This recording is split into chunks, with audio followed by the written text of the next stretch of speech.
Well, now, so much of working well with others is a function of trust. Again, I think trust often builds off of, hey, I care about you. You can see that in the way we interact. But as you've, I think, alluded to, often even not because by any agenda at all, trust has been broken. Mm-hmm. How can it be rebuilt? Trust has been broken everywhere. I mean, we see it in our corporate institutions, we've seen it in our financial institutions, we've seen it in our religious institutions, in our nonprofits. I mean, it's a travesty.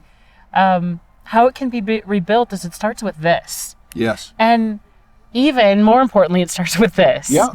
And the neuroscience on the eyes, Paul Ekman's work is amazing if you know Paul Ekman.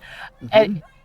There's more information that we are sharing right now in terms of our facial movement of our eyes and our mouths and the vocal, the sound coming from each one of us. Mm-hmm. There's way more information in that than there is in the words that we're saying. Interesting. And yet we think, oh, well, I can have a phone call, I can do an email, I can even do a Skype or a FaceTime or something like that. All of those things will miss some of this importance of actually sitting down face to face with someone. And we're just doing business. And certainly we can do a lot of things. I mean, as an international consultant, I do a lot of work remotely. Sure. And yet it's a mandatory requirement that I actually meet people face to face. Yeah. Because otherwise you can't create trust. So face to face is required. And it's in an organizational setting, it has to be on a very regular basis, whatever that is. So that's a big piece of it. Face to face is required. Yes. And then the other piece that's really required is to keep someone safe. Thank you. And we don't think about that. Mm-hmm. How do I keep you safe? Well, that's from how I support you, the words that I use with you. Mm-hmm. Do I encourage you and open you up? Or do I say things like, well, that was really kind of an outlandish idea. What were you thinking there? Gee, I've heard that before. But the reality is to that is, when I say that's an outlandish idea, or no, we're not going to do that. Well, here's an interesting thing. One of the most harmful words in the English language, no. Oh, yeah. And the way I just said that with that loud tone and kind of abrasiveness, mm-hmm. It literally changed your brain chemicals. Sure. It literally, that one word, and of course any of the other negative that goes along with that, mm-hmm. Any ways that we speak in a derogatory sort of way. Now, I'm not advocating for Pollyanna or being always up and always positive, because there's some research that says that can be harmful as well. Mm-hmm. It's sort of an over-positivity. Sure. However, if I want to draw you out and open you up, I want to hear more. And I want you to keep talking. And I want you to do that in the most positive way for you and for me. Yes. To do that. But we just think I'm just giving information. I'm just telling you what needs to get done next. I'm just giving you the strategy.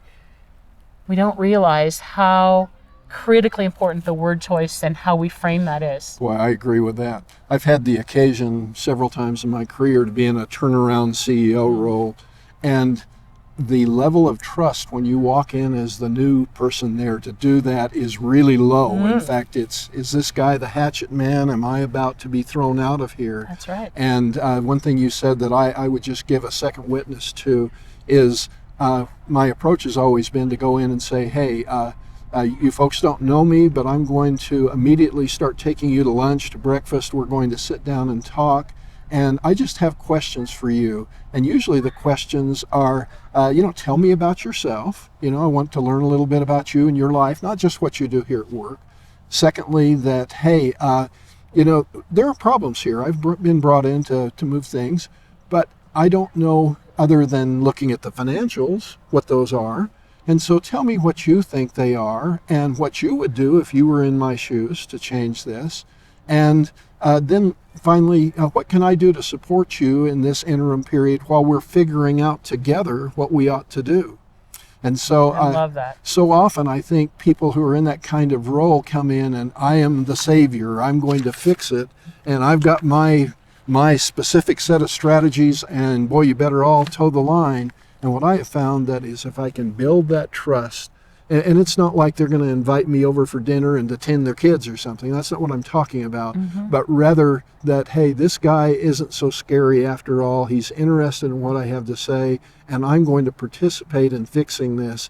That is a prescription for making it work. And so much of it is a function of, as you say, you didn't say it, but I'll say more gentle language, more, I'm not here to beat you up, to fix it. I'm here to listen and learn. Well, one of the key points that I hung on to when you were saying is when you said, tell me what more I don't know, essentially. You used slightly different words, yet tell me what you know and tell me what you see. That right there is inviting them to have a voice. Absolutely. That right there is inviting that they matter, that they're valued. We don't do that enough. Yes. We tend to, from our own perspective, because we're so busy.